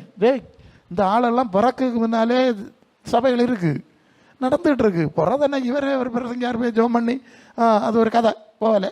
பிறதான் வாசலை இவரே கண்டுபிடிச்சது. இப்போ வாசல் திறந்து இங்கே கிடக்கு, வேற இடம்லாம் பூட்டி கிடக்கு. அப்படி தானே? மறைவுமா அர்த்தம் தானே? அப்படிலாம் கிடையாது. நீ வீட்டில் இருந்து அறை வீட்டை பூட்டி அந்தரங்கத்தில் இருக்கிற பிதாவை நோக்கி ஜோமன். அதுக்கப்புறம் போனால் சபையின் மூப்பர்களை அரவணைப்பாயாக அவங்க கருத்தருடைய நாமத்தில் எனக்கு ஜோம் பண்ணி ஓகே அடுத்த சபை. இது தானே சொல்லியிருக்கு. உங்களுக்கு புரியணும் இல்லையா? நான் தானே சொல்லணும் இதை விளக்கமா? சரி. அப்போது ஓடாத, இருதயத்தின் வாசலை திறந்து ஆண்டவருக்கு இடம் கொடுத்துரு. அப்புறம் இந்த அப்போஸ்தலர் தீர்க்கதரிசி வியாபாரம் கிறிஸ்து மூலக்கல் அவருடைய வார்த்தையினாலும் ஆவியினால் நடத்தப்படுகிற சபையோட இணைஞ்சி பரலோகத்துக்கு போய் சேரக்குள்ள வழியை பாரு. அல்ல இல்லையா? ஓடிட்டு நடக்காத, மாட்டிக்கிடுவேன். சரி, அப்போ நமக்கு சபை வேணும். அப்போ மனசை எங்கே வைக்கணும்? செய்திக்கு வந்துடுவோம். அப்போ ஏன் இதை சொல்லுவோன்னா, சபை தான் மனசை பரலோகத்தில் வைக்கிறதுக்கு படிப்பிக்குது. கோபுரையெல்லாம் என்ன சொல்லுது? பூமியின் உயர்ந்த ஸ்தானத்தில் ஏறுவாய், மேலும் மேலும் ஆசீர்வதிக்கப்படுவாய், இன்றைக்கே தருவேன், இப்பொழுதே தருவேன். என்ன நாடகம்? அல்ல சொல்லி ஜனங்கள் எல்லாம் இப்போ சபை வேண்டாம், நாங்கள் பூமியின் உயர்ந்த ஸ்தானத்துக்கு ஏற போகிறோம். முன்னால் வந்துட்டு பாருங்க, நாங்கள் பல சூழ்நிலையில் ஜெபம் பண்ண போவோம். ஒரு குடும்பத்துக்கு ஜெபிக்க அழைக்கப்பட்டிருந்த ஒரு பாஸ்டர், அவர் என்ன கூட்டிகிட்டு போனோம். அவர் church of south India CSI சபையில் செக்ரட்டரி. அவர் காரியத்தை சொல்லுவார். நான் இப்போ சொன்னனே, அந்த வீடு வாசல் இதெல்லாம் சொல்லவே இல்லையா, அந்த மாதிரி இடத்துல முக்கியமான மெம்பராக இருந்திருக்கார். நிறைய காணிக்கை எல்லாம் கொடுத்துருக்காரு. எல்லாம் சொன்னார். என்னது 70 டாரஸ் லாரி பெருசு, அந்த 4 வழிச்சாலை அங்கே திருநெல்வேலி அங்கே போகுது, அது வேலை நடந்த சமயம். அவருக்கு எனக்கு அவ்வளவு லாரி ஓடிக்கிட்டு இருந்தது. அப்போ நான் எப்படி இருந்திருப்பேன்னு பார்த்துடுங்க. புறவு எல்லாம் போச்சு. தர டிக்கெட்டுக்கு ஆச்சு. எல்லாம் இழந்து வீட்டையும் விற்றுக்கிட்டு ராத்திரியோடு ஒழிச்சு ஓட போக வேண்டிய நிலைமைக்கு வந்தாச்சு. அங்கே எங்கேயோ விலை குறைஞ்ச இடத்துல ஒரு சொத்தை வாங்கி போட்டிருக்காரு, நீ அங்கே ஒழிச்சு போய் கிடக்க போகிறேன். அதுக்காக ஜெபம் பண்ண கூப்பிட்டேன். நான் ஆச்சரியப்பட்டேன். கொள்ளாமா பூமியின் உயர்ந்த ஸ்தானத்துக்கு ஏறணும்னு சொல்லி ஓடின ஆளும் நீங்கள் வெளியே படம் ஒன்றும் பார்க்காண்டாம், டிவியில் படம் ஒன்றும் பார்க்காண்டாம். நான் சொன்ன ஆதாரபூர்வமாக நிறைய சொல்லி போடுவேன். நிறைய கையில் இருக்க நேட்டை. நான் அதனால தான் பேசுகிறேன், யாரையும் குறை சொல்லி பேசுறதில்லை. சபையை மிஞ்சி பேசாத. அல்ல உனக்கு என்ன நன்மை வேணும்னாலும் சபைக்குள்ளே இருக்குது, ஆண்டவர் உனக்கு தரணும். இந்த சபை, இந்த அஸ்திபார உதய சபை, அந்த பக்கம் இந்த பக்கம் திரும்பாத. பிசாசு சொன்ன வழிமறைச்சி கொண்டு போகிறான், எங்கேயோ கொண்டு அழிக்க போகிறான்னு அர்த்தம். நான் நிறைய உதாரணம் வச்சுருக்கேன், இப்போ வேண்டாம், செய்தி இல்லை போனோம். சரி, அதனாலேயாக்கும் அவங்க பூமியின் உயர்ந்த ஸ்தானத்தை காட்டுகிறார்கள், மனசை வைக்கும்படி பழக்கிடுறாங்க. தி ப்ராப்ளம் இஸ் இதுதான், நம்முடைய மனசை பூமியின் உயர்ந்த ஸ்தானங்களில் வைக்கும்படி பழக்குவது சாத்தானுடைய வேலை. சரியா? அது சாத்தானுடைய ஊழியக்காரர்கள். தேவனுடைய ஊழியக்காரர்கள் சாத்தானுடைய ஊழியக்காரர்லாம் இருக்கிறார்கள் அப்படின்னா ஆண்டவர் சொன்னார் இல்லையா? நல்ல விதை சாத்தானுடைய, தேவனுடைய ஊழியக்காரர்கள் களைகள், பிசாசனுடைய ஊழியக்காரர்லாம் சொல்லியிருக்காரு. சரி, அப்போ மனசு பரலோகத்தில் வைக்கணும். மனசை பரலோகத்தில் வைக்கும்போது தான் சாத்தானுடைய பிடியிலிருந்து உங்களுக்கு விடுதலை கிடைக்கும். நான் வர்றது அப்படி சொல்லணும். பல வேளை விசுவாசிப்பாங்க, கூட்டத்துக்கு வருவாங்க, ஞானஸ்நானம் எடுத்திருப்பாங்க, இங்கே எல்லாம் இருந்தாலும் பேக்கிய ஒருத்தரும் போகல பிரசங்காரு, அடிக்கடி வீட்டுக்கூட்டம் வைக்கணும்னு சொல்லுவாங்க. நானும் வீட்டுக்கூட்டங்கள் எல்லாம் பிரசங்கம் பண்ண ஆள் தானே. அப்போ எனக்கு ஆண்டவர் ஒரு காரியத்தை உணர்த்துறாரு. இது கூட்டத்துக்கு போகிற சரிதான், ஞானஸ்நானம் எடுக்க சரிதான், ஆனால் மனசுக்குள்ளே இருக்கிறதெல்லாம் என்னது? என்னது? உலகம். மனசுக்குள்ளே இருக்கிறது பூமியின் உயர்ந்த ஸ்தானம். இப்போ பிசாசு சொல்கிறான், பூமியின் உயர்ந்த ஸ்தானம் என்னட்ட இருக்கு, நான் வந்து உள்ள உட்காந்துரு. அல்ல புரிஞ்சா உங்களுக்கு? புரியலையோ? பூமியின் உயர்ந்த ஸ்தானத்தை மனசில் வச்சா பிசாசு வந்து உட்காருன்னு சொல்லுகிறான். எபேசிய சபை எழுதியிருக்கில்ல, பிசாசுக்கு இடம் கொடாதுருங்கள்னு சொல்லியிருக்கு இல்லையா? எப்படி இடம் கொடு? நான் எப்படி பிரசங்கியார பிசாசுக்கு இடம் கொடுத்தேன்? இப்படி தான் இடம் கொடுத்தா. உலகத்தை மனசில் வச்சால, உலக நேசத்தை வச்சால, தேவன் கோபத்தில் போயிட்டார். அவருக்கு அதான் எதிரியின் வசனங்கள் பார்த்துட்டோம். டேஞ்சர் எங்கே இருக்குன்னு பார்த்துருங்க. மனசு வச்சா பேய் போவாது, சாத்தானுடைய ஆளுக வரும், அதில் பல காரியம் இருக்குது. அதனால தான் உலக நேசம் வேண்டான்னு சொன்னால் கேட்கணுமே, வசனத்தை சொன்னால் கேட்கணுமே. அது அவர் அப்படி சொல்லுவார், இவர் பின்ன போ, நாங்கள் என்ன செய்ய முடியும்? சரி, சரிதானே? உலக நேசம் வைக்காத, மனசை பரலோகத்தில் வச்சாதான் பரலோகம் ஆவி வரும். பரலோகத்தில் மனசு வச்சாதான் பரலோக ஆவி, இல்லைன்னா பூலோக ஆவி. அந்நிய பாஷை பேசுனால நீங்கள் பார்க்காண்டாம். நான் கன்னியாகுமரியில் ஒரு இடத்துல இப்படி தான் ஒரு வீட்டு கூட்டத்துக்கு நான் ஒரு பிரசங்கியார் கூட்டிகிட்டு போனார். நான் சுவிசேஷம் இல்லையா போக வேண்டிய வரோம். அங்கே போனால் முதலாவது அது கத்தோலிக்க சபைக்கு பக்கம் போனால் ஒரு பாட்டு அப்படி ஆராதனை. அந்த வீட்டம்மா இருக்குது, பிள்ளைகள் இருக்கா, பேர பிள்ளைகள்லாம் குடும்பம். கதவெல்லாம் அடைச்சிட்டு தான் உள்ளே இருக்கிறான்னு அடிச்சிருவானுவேன், அங்கே போக விட மாட்டானுவேன், அந்த தெருவில் போகக்கூடாது. நாங்கள் பைய ஒழிச்சு போனோம். அங்கே போய் அது துள்ளி குதித்து அந்நிய பாஷை பேசிச்சு. எப்படியோ துள்ளி குதித்து அந்நிய பாஷை பேசி பயங்கர ஆர்ப்பாட்டம். நான் மனசுக்குள்ளே நினச்சேன், பரவாயில்லையே, கத்தோலிக்க சபைக்கு பக்கத்துலேயும் பரிசுத்தாயி வந்திருக்க போல இருக்கே நினச்சிட்டு இருந்தேன். அப்படியே இருந்தேன். இப்போ நான் அடுத்த செய்தி சொல்லணும், இங்கே என்ன பேசணும் ஆண்டவரே அப்படின்னா, மற்ற 6:33 முதலாவது தேவனுடைய ராஜ்யத்தையும் அவருடைய நீதியையும். சரி, அப்போ தேவனுடைய ராஜ்யத்தை தேடுங்கள். தேவனுடைய ராஜ்யம்னா என்னது? தேவனுடைய சித்தம் செய்கிறது தேவனுடைய ராஜ்யம். தேவனுடைய ஆவியினாலே நடத்தப்படுகிறது தேவனுடைய ராஜ்யம். அடுத்தது இங்கேருந்து அங்கே போனோம். இப்போ தேவனுடைய ராஜ்யம் நமக்கு உள்ளே இருக்கிறது இல்லையா? உங்களுக்குள்ளே தெய்வ சித்தம் செய்யும்போது நமக்கு உள்ளே இருக்கோம், நமக்கு நடுவில் இருக்கோம், அதுக்கு வெளியே இருக்காது. நான் எழுதி போட்டிருக்கல, கர்த்தர் ராஜரிகம் இங்கே ராஜ்யபரம் பண்ணுகிறார், வெளியே பண்ணல. வெளியே பிசாசு ராஜ்யம் பண்ணுகிறான் தெரியுமா? உள்ள இந்த சூழ்நிலைக்குள்ள உங்களுக்குள்ள மட்டும் ராஜ்யபரம், வெளியே போனால் பேய் ஆடிக்கிட்டு இருக்கோம், அது வேற விஷயம். புரியுது? சரி, அப்போ இப்படி அப்போ தேவராஜ்யத்தை தேடுங்கன்னு ஆண்டவர் சொல்லாரு. அப்படின்னா ஆளும் எல்லாம் தேவ ராஜ்யத்தில் இல்லை, வேற ஒரு ராஜ்யத்தில் இருக்காவ. எந்த ராஜ்யத்தில் இருக்காவ? அதான் எபேசியர் 2:2, உலக வழக்கத்தின்படி ஆகாயத்து அதிகார பிரிவு நாவிக்கேற்றபடி உலக வழக்கத்தின்படி நடக்கிற மனிதர்கள். அப்போ சாத்தானுடைய ராஜ்யத்தில் இருக்கிறாங்க. அவங்களுக்கு தெரியாது, பேய உள்ள இருக்க தெரியாது. ஊழியக்காரன் போனா இல்லையா கிடந்து ஆடுது, அது வரை நார்மலாக சும்மா உட்காந்துருக்கு. சும்மா இல்லையா இருந்து இப்போ அடிச்சு 2 கிலோ விழுந்து, ஏன் கிலோ விழுந்தா பேய உள்ள இருந்துருக்கு. மற்றவங்களுக்கு தெரியல, நல்லா பாட்டு பாடுது, பேசுறது, கை அடிச்சது, எல்லாம் செய்யுது, பட்டு உள்ள போயிரு எல்லாம் இல்லையா? ஆமாம், சமீபத்தில் ஒரு இடத்துல அப்படி ஒரு சூழ்நிலையில் ஒரு ஆளுக்கு ஜெபிக்க வேண்டியது, எனக்கு ஒரு ஆவியானவர் ஒரு வசனத்தை தந்தார். ஏய், நீ எனக்கு வேண்டும்னு ஆண்டவர் சொன்னதுனால தான் நீ உயிரோட இருக்க, இல்லைன்னா செத்துருப்ப. இவ்வளவு தாங்க சொன்னேன். நார்மலாக வந்து ஜெபம் பண்ணதுக்கு முன்னாலே சும்மா நின்னது. வேற ஒரு பிரசங்காரம் உண்டு, அவர் என்ன கூப்பிட்டாரு ஜெபம் பண்ணுங்க. இப்படி சொன்னதான் உண்டு. ஐயோ என்ன அப்படின்னு கறங்கி சூருண்டி அடிச்சுக்கள் அவ்வளோது. அல்ல ஆச்சரியப்பட்டேன். எனக்கு வேணும்னு ஆண்டவர் சொல்லியிருக்காரு, அதனால நீ உயிரோட இருக்க, பேக்க இஷ்டத்துக்கு ஒப்பு கொடுக்கல, உடனே சொல்லியாச்சு என்ன போகிறேன்டே விழுந்தாச்சா. ஆமாம் இப்படியெல்லாம் இருக்கு பாருங்க. சரி அப்போ அங்கே பேசி நான் தான் பிரசங்கம் பண்ணேன், அந்த வசனம் தந்தாச்சு. நான் பேசுகிறேன், மனுஷர்லாம் சாத்தானுடைய ராஜ்யத்தில் இருக்காவ, பரிசுத்த ஆவியினால் நடத்தப்படாத எல்லாருமே சாத்தானுடைய ராஜ்யத்தில் இருக்கா, அப்படி தானே சொல்லியிருக்கு. அது ரோமர் 8:14 தேவனுடைய ஆவியினால் நடத்தப்படுறாள் அவங்க தான் தேவனுடைய பிள்ளை, இப்படியெல்லாம் மற்ற சாத்தான் பிள்ளை. அதனால தான் தேவராஜ்யத்தை தேடுறதுக்கு ஆண்டவர் சொல்லுறாக்க பிரசங்கம். அப்படி தானே பிரசங்கம் பண்ணனா? ஒரு 2 நிமிஷம் பேசியிருப்பேன். அங்கே துள்ளி குதிச்சு அந்நிய பாஷை பேச சொல்லியா பொம்பளை, அது அந்த 2 கையை மறைக்க, டாய் நான் யாருன்னு தெரிய மாட்டான் விழாமா. நான் சொன்னேன் நீ யாருன்னு தெரிய விரும்பலை, ஓடி போயிரு. தரையில் விழுந்து சர்ப்பம் மாதிரி நெளிஞ்சு வாமிட் பண்ணி ஓடி போச்சு. அல்ல இல்லையா, நான் இங்கே நிற்க அது அங்கே உருளுது. அல்ல இல்லையா, இப்போ புரியுதா சொல்லுது. அதனால வர்ற அந்நிய பாஷை இந்த இதெல்லாம் வச்சுக்கிட்டு பரிசுத்தாவின்னு நம்பப்படாதுன்னு நான் சபைக்கு சொல்ல வேண்டியிருக்கு. ஆமாம், அந்நிய பாஷை பரிசுத்தாவினால வருது, நாங்கள் நிறைய அந்நிய பாஷை பேசுகிறோம், சந்தோஷம், இல்லைன்னு சொல்லலை. அந்நிய பாஷை பேசுனதுனால மட்டும் அது பரிசுத்தாவி கிடையாது. பரிசுத்தாவி பரலோகத்திலேருந்து வரணும். அது மாதிரி குறி சொல்லுது, இது அப்போஸ்தலர் 16:16 குறி சொல்லுகிற ஆவியை உடையவா. பவுலுக்கும் சீலாவுக்கும் இவர்கள் உன்னதமான தேவனுடைய ஊழியக்காரன்னு குறி சொல்லிட்டா இல்லையா, கரெக்டாக சொல்லிட்டேன். அதனால் இதெல்லாம் வச்சு பரிசுத்தாவின் முடிவு எடுக்கப்படாது. பரிசுத்தாவி பரலோகத்திலேருந்து வரணும். பரலோகத்திலேருந்து வந்த ஆவி வந்தால் அந்த ஆளுக்கு பரலோக சிந்தை வரும். என்ன வரும்? பூலோக சிந்தை கொஞ்சம் கொஞ்சமாக போயிடும். சொல்லுது புரியுதா? பூலோக சிந்தை கொஞ்சம் கொஞ்சமாக நம்ம விட்டு போயுதான்னு பாருங்க. இல்லை கை கால் உதறிக்கிட்டே இருக்கு, வர வர பூலோக சிந்தை கூடிக்கிட்டு இருக்குன்னா இந்த அர்த்தம். பஞ்சவர்ண கிளி மாதிரி நடக்குன்னா இது கொஞ்சம் குழப்பம் தான். இப்போ பிரசங்காரே கவனமாக இருந்துக்கிட்டோம்னு சொல்லிடுவோம். அல்ல இல்லையா? இந்த ஆவிகளை நாங்கள் தானே சொல்லிக் கொடுக்கணும், எங்களுக்கு தான் வெளிப்படுத்துறாரு. இந்த ஆவிகளெல்லாம் கண்காணிக்கணும், பார்த்துக்க, அது ஒன்றை ஏமாற்றி போடும். அந்நிய பாஷை பேசிக்கிறோம், குறி சொல்லிடுறோம், பல்ல வித்த அடித்தோம். ஆனால் இது பரலோக சிந்தை இல்லையே, பூலோகத்துக்கு இல்லையா போகுதுன்னா சந்தேகப்படு. இது பூலோக ஆவி. நம்பர் 1. 2வது ஆவியின் கனியை பற்றி சொல்லியிருக்கு இல்லையா, கலாத்தியர் 5:22 படிக்கிறோம் இல்லையா. ஆவியின் கனியும் அன்பு, சந்தோஷம், சமாதானம், நீடிய பொறுமை, தயவு, நற்குணம், சாந்தம், விசுவாசம், இச்சை அடக்கணும், 9 குணம் சொல்லியிருக்கு இல்லையா. அப்போ பரிசுத்தாவி வந்தால் இந்த குணம் வரணும்.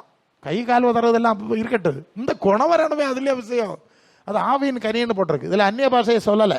அந்நிய பாஷை வரங்கள் பட்டியலில் இருக்குது. 1 கொரிந்தியர் 12ஆம் அதிகாரத்தில் வரங்கள் பட்டியல் சொல்லும்போது தான் அந்நிய பாஷை பேசுறது, வியாக்கியானம் பண்ணுறது. அது கிடைச்சா வச்சுக்கிடுங்க, வேண்டாம்னு சொல்லலை, பயன்படுத்துங்க. சரி, அப்போ பரிசுத்தாவி வந்தால் என்ன முதல் கனி? என்னது முதல் கனி? ரோமர் 5:5 என்ன சொல்லுது? பரிசுத்தாவினாலே தேவ அன்பு இருதயங்களில் ஊற்றப்பட்டிருக்கா? பரிசுத்தாவினாலே இப்படினாலே நம்ம வெட்கப்படுதா? போதும் போதும் போதும். பரிசுத்தாவினாலே என்ன ஊற்றப்படுதா தெளிக்கப்படுதா? மழை பெய்யதுன்னா துள்ளி துள்ளியா விழா. குற்றாலத்தில் அருவியில் போனால் வெள்ளம் அடிக்க பறந்து தூக்கி எடுத்து எறிஞ்சிருது இல்லையா. அப்போ ஊற்றப்படுறதுக்கும் தெளிக்கப்படுறதுக்கும் வித்தியாசம் தெரியுதா? அப்படி ஊற்றப்படுதா? தெய்வமே ஊற்றப்பட்டதா கேட்டேன். நான் நிறைய இடம் சபைகளுக்கு போகிறேன், தமிழ்நாட்டிலையும் கேரளாவிலையும் போவேன். இந்த பக்கம் ஒரு சபையில் இயேசு ஆராதனை நடக்கும், அதுக்கு அந்த பக்கம் ஒரு சபையில் இயேசு ஆராதனை நடக்கும். இவங்க 2 பேரும் சண்டை, மாறி மாறி கேஸு, வழக்கு, கோர்ட். இங்கே கன்னியாகுமரி மாவட்டத்துலேயும் ஒரு பிரபலமான ஸ்தாபனம் இருக்குது. அது இப்போ 2 பிரிவாக கிடந்து கேஸ் நடந்து ஒரு கோர்ட்டில் ஒன்றுக்கு தோத்துது, அவ அப்பீலுக்கு போயிருக்கா அடுத்த கோர்ட். கொள்ளாமா, இவன் தனியாக ஊழியர் கூட்டம் நடத்தி கர்த்தருடைய பந்தி நடத்துகிறான், இவன் தனியாக நடத்துகிறான். இங்கேயும் கை கால் உதறாங்க, இங்கேயும் கை கால் உதறாங்க. நான் கேட்பேன், இது என்ன ஆவி? இயேசு ஆராதனை மன்றங்கள்ல இப்போ பேயாடா குடியிருக்கு. வேற என்னத்தை கேட்கணும்? வேற என்ன பாஷையில் பேசணும்? நான் தெலுங்குல பேசணும். இயேசு ஆராதனை மன்றங்கள்ல இப்போ பேயா குடியிருக்குன்னு. இயேசுன்னு சொன்னாலே அன்பு தானடா இல்லையா? நீங்கள் ஒரு அன்புள்ளவராக இருந்தால் என்னுடைய சீஷர் என்று எல்லாரும் சத்துருக்களை நேசின்னு சொன்னவராக இயேசு. இதாகும் உலக மகா புகழ்பெற்ற தத்துவம், சத்துருக்களை நேசிங்க. இந்த இயேசு ஆராதிக்கக்குள்ள இவ்வளவு ஒன்றா உங்களுக்குள்ள இருக்க பேய். இயேசுவின் பேரை சொல்லிட்டு பேய் குடி இருக்குது, நீ ஏமாறாது. நான் இப்படி தான் பேசுவேன். இந்த மரத்தை கனினால் அறியலான்னு ஆண்டவர் சொன்னார். எல்லாம் வசனம் எடுத்தால் நேரம் போயிடும். 7:20 பக்கத்தில் இருக்கும். கள்ளத்தீர்க்க தரிசிகளை எச்சரிக்கையா இருங்க, மரத்தை கனியினால் அறியலாம். அப்போ ஆவியின் கனின்னு எங்களுக்கு சொல்லியிருக்குல்ல. உனக்குள்ள இருக்கிறது பரிசுத்த ஆவினா அன்பு முதலாவது ஊற்றி இருக்கணும். கூடுதல் குறவெல்லாம் இருக்கும். சரி, அவர் அந்த டைப்பில் போகிறாரு, நாங்கள் தெருவில் போகிறோம், போகலாம், நீங்கள் பிரச்சனை இல்லை. இப்போ ஓரளவுக்கு முடியலைன்னா போகலாம். அதுக்கு ஏன் இந்த அளவு போகிறீங்க? அப்போது அந்நிய பாஷை பேசிக்கிட்டு பேய் குடியிருக்கா? குடியிருக்கா? இயேசு ஆராதனை மன்றங்களில் பேய் குடியிருக்கா? நான் இப்படி தான் பேசுவேன், எனக்கு இப்படி தான் ஆண்டவர் கற்று தந்தார், இது பேய், மரியாதையாக மனம் திரும்பு, எனக்குள்ள பேய் இருக்கு ஆண்டவரே, உங்களுடைய கனி இல்லை, இப்படி தான் சபையை, அதில் நான் வர வழி இல்லை. சரி, அப்போது பரலோகத்திலிருந்து ஆவி வந்தால் பரலோக சிந்தை வரணும், பரிசுத்த ஆவி வந்தால் ஆவியின் கனி வரணும். இன்னொரு சொல்லியிருப்பேன், கிறிஸ்து இயேசுடைய சிந்தை அது என்னது, அதாவது இந்த ஆவிக்கு இன்னொரு பேர் இருந்தால் ரோமர் 8:9 இது கிறிஸ்து ஆவி இல்லாதவன் அவருடையவன் அல்ல, இது இயேசுக்கு கொடுத்த ஆவி இல்லையா? கலாத்தியர் 4:6 குமாரன் என் ஆவி அனுப்பினார் இல்லையா? அந்த ஆவி வந்தா பிலிப்பியர் 2:5 கிறிஸ்து இயேசுடைய சிந்தையை உங்களிலும் இருக்கணுமா வேண்டாமா? கிறிஸ்து இயேசுடைய ஒரு சிந்தையை நான் சொல்லுவேன், இப்போ நம்ம வசனத்துக்கு மேட்ச் ஆகாது. அது யோவான் 17:14 படி. யோவான் 17:14 2 வசனம். 17:14 நான் உலகத்தான் அல்லாதது போல. அப்ப இயேசுக்கு சிந்தை என்னது? நான் உலகத்தான் அல்ல. இந்த சிந்தை உங்களுக்கு வந்தான்னு கேட்டேன். இதுதான் இந்த ஆவிக்கு, இந்த ஆவி அப்படி தானேங்க வந்திருக்கணும். ஸோ இதை குறித்து வெளிப்பாருங்க. அப்போ நம்முடைய மனம் பரலோகத்திலே வைக்கப்பட வேண்டும். அப்போ பரலோக ஆவி வரும். அது நம்ம இன்னும் உலகத்திலிருந்து இழுத்து, முதல்ல கொஞ்சம் உலக நேசம் அப்படி பாதி இருக்கும் இல்லையா, ஆண்டவரேன்னு வாஞ்சிக்கும் போது அவர் மேலே இழுத்து கொண்டு போகிறார். எப்படி கொண்டு போகிறார்? பரலோகத்துக்கு நேராக நம்முடைய மனசை இழுத்து கொண்டு போகிறாரா? உங்களை இழுத்துட்டு போகிறாரா? சபையாரை இழுத்துக்கிட்டே இப்போ ஆமாம் புரிஞ்சுக்காரு, இப்போ பரலோகத்துக்கு நேரம் தான் போகிறேன். உலகத்துக்கு எதிராய் கொண்டு போகிறாரா? எப்படிங்க? இது உலகத்துக்கு எதிரான ஆவி. யாக்கோபு 4:4-5 உலக சிநேகித தேவனுக்கு விரோதமான பகைன்னு சொல்லிட்டு 5ஆம் வசனம் சொல்லுது, நம்மில் வாசமாக இருக்கிற ஆவியானவர் வைராக்கிய வாஞ்சியுடையவராக இருக்கிறார் என்று வேதம் வீணாய் சொல்லுகிறது என்று நினைக்கிறீர்களா? உலகத்தின் ஆவியும் பரலோகத்து ஆவியும் மேட்ச் ஆகாது. ஆட்டி ரெண்டு இதை கண்டு அது ஓடணும். ஆமாம், சமரசம் பண்ண மாட்டாங்க, காம்ப்ரமைஸ் பண்ண மாட்டாங்க. இப்போ புரியுதா? பரிசுத்த ஆவியை பெற்றவர்கள் உலகத்தோடு காம்ப்ரமைஸ் பண்ண மாட்டாங்க. எதிராக தான் இருப்பாங்கன்னா எதிர்தான், இது வேண்டாண்டா நாங்கள் போனோம், எங்களுக்கு வேறு ராஜ்யம் இருக்கு அல்ல இல்லையா? அப்போது பரலோக ராஜ்யத்துக்கு அழைக்கப்பட்டிருக்கவங்க மனசை எங்கே வைக்கணும்? பரலோகத்தில் வைக்கணும். அப்போ பரலோக ஆவி வரும். பரலோக ஆவி வந்தால் பரலோக சிந்தை வருது, உலகத்திலிருந்து வேறுபடுது. வேறுபாடுலாம் சும்மா வராது. பரலோக ஆவி வந்தால் தான் அது சரியாக ஸ்ட்ராங்காக நமக்குள்ளே வருது.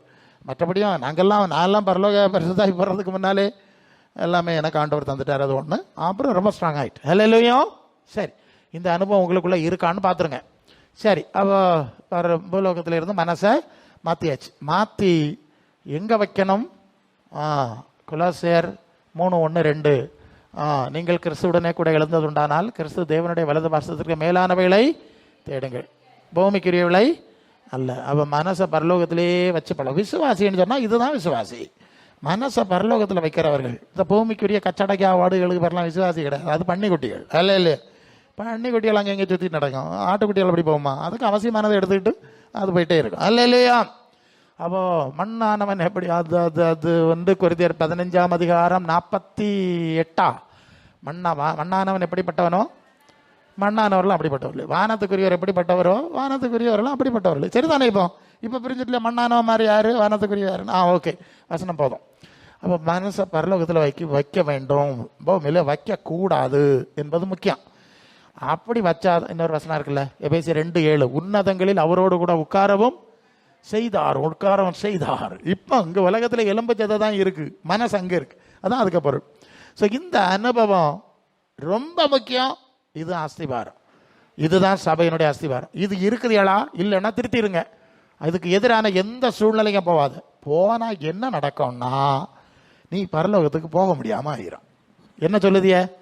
சாவு வரைக்கும் பூலோகத்தில் மனசில் வச்சுக்கிட்டு செத்த பிறகு ஒரு சிலுவையை கொண்டு நாட்டிட்டோன்னா சொர்க்கத்துக்கு போக முடியும்னு நினைக்குதீங்களோ? அப்படிதான் இப்போ கிறிஸ்தவ மார்க்கம் போகுது. பாவு வர சிலுவை கள்ளின்னு சொல்லுது. பரலோக ராஜ்யம் கள்ளமார கள்ளிகளுக்கு ராஜ்யம் ஒன்றும் கிடையாது. சிலுவை கள்ளம் பரலோக ராஜ்யத்துக்கு போனா நாக்கம் அது எங்கே போனாங்க? 1 பேதுரு 3:18 படித்து பார்த்தா இயேசுநாதர் காவலில் உள்ள ஆவிகளுக்கு போய் பிரசங்கம் பண்ணினார், பாதாளத்தில் இறங்கினார் தான் நிச்சய விசுவாச பிரமாணம் சொல்லும். அப்போ இயேசுநாதர் பாதாளத்தில் இறங்கினாராம், சிலுவை கள்ளனா பரலோகத்துக்கு கொண்டு போனாரா? அது என்னது? அது எங்கேருந்து அவர் போன இடத்துக்கு இல்லையா போனோம்? இன்று என்னுடன் இருப்பான் இல்லையா ஆண்டவர் சொன்னார். அந்த காவலில் உள்ள ஆவிகளுக்கு இடத்துக்கு தான் போக முடியும். அப்போ சிலுவக்கள்ளி மாதிரி இருக்க ஆளெல்லாம் சொர்க்கத்துக்கு போக முடியாது. அது அறியாமல் உள்ள ஆவிகள், அது இன்னொரு இஷ்யூ, விளக்கலை, அதான் உண்மை. ஸோ இப்படியே போகுது. இன்னொரு கூட்டம் என்ன செய்யும்? பாவிகளா எங்களுக்காக அம்மா வேண்டிக்கிடுங்க, ஐயா வேண்டிக்கிடுங்க, அண்ணா வேண்டிக்கிடுங்க, தம்பி வேண்டிக்கிடுங்க. இந்த கூட்டத்தை கொண்டு பரலோகத்தில் வச்சுக்கிறது எப்படி? பரலோக ராஜ்யம் நீதிமான்களுடைய ராஜ்யம் இல்லையா? லூக்கா மத்தேயு 13:43 நீதிமான்களோ பிதாவின் ராஜ்யத்தில் சூரியனை போல பிரகாசிப்பார்கள். கொலோசியர் 1:11, 12, 13 ஒளியில் உள்ள பரிசுத்தவான்களின் சுதந்திரத்தில் பங்கடையும்படி தகுதி உள்ளவராக்கினவர் ஒளி அன்பின் குமாரனுடைய ராஜ்யத்துக்கு உட்படுத்தினா பிதாவை ஸ்தோத்தரிக்கிறோம். பரிசுத்தவான்களுடைய சுதந்திரம் அல்ல இல்லையா? அப்போ கள்ளமாக இருக்க கல்வியுடைய ராஜ்யம் அது வேணா உலகத்தில் கள்ளமாக இருப்பாங்க, அது வேற, பரலோகத்தில் இருக்க முடியாது. அப்போ நம்ம மனம் திறந்து கொடப்பட்டு தேவ பிள்ளைகளாய் நீதிமான்களாய் பரிசுத்தவான்களாய் மாறணும் பாருங்க. உங்களுக்கு போச்சுன்னு நீங்கள் பரலோகத்துக்கு போக முடியாது. போனாலும் இப்போ நரகத்துக்கு போவோம். கேன்சர் குணம் ஆனாலும் நரகத்துக்கு தான் போவோம். ஏன்?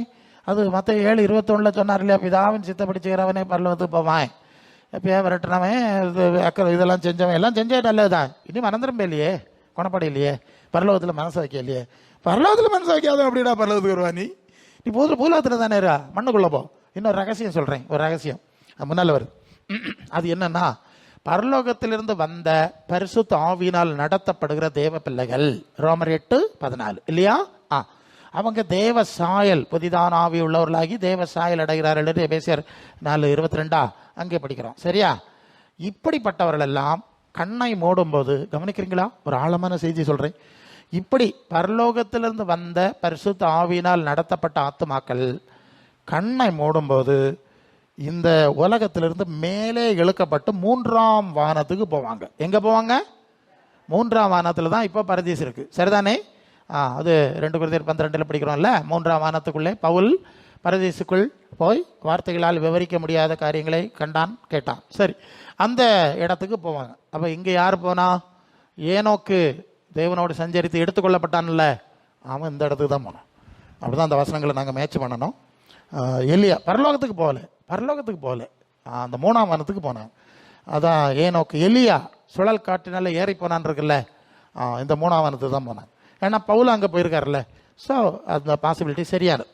ஏன்னா இயேசுநாதருக்கு முந்தின காலத்தில் எல்லாரும் மேல் பாதாளத்தில் இருந்தாங்க.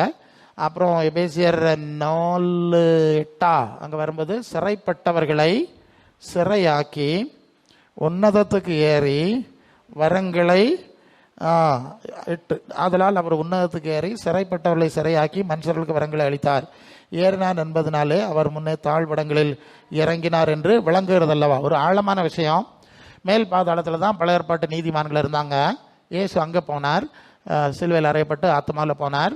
அங்கே போனோன்னா அந்த ஆத்மாலாம் வெளியே வந்துட்டு விடுதலை கிடைச்சிடுச்சு.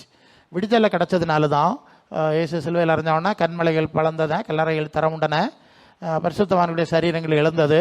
இயேசு உயிர் தெழுதல் வரை ஒரு 40 நாள் அளவு அநேகருக்கு காணப்பட்டார்கள்னு ஒரு வசனம் இருக்குல்ல. அங்கேருந்து வெளியே வந்துட்டாங்க. பிறகு இயேசு பரலோகத்துக்கு போகும்போது அவர்களை கொண்டு 3ஆம் வானத்தில் வச்சுட்டு அவர் 7ஆம் வானத்துக்கு போயிட்டார். இல்லையா? சரிங்களா? அப்போ இப்போ பரதீஸ் எங்கே இருக்கிறது? 3ஆம் வானத்தில் பரதீசில் இருக்கிறது.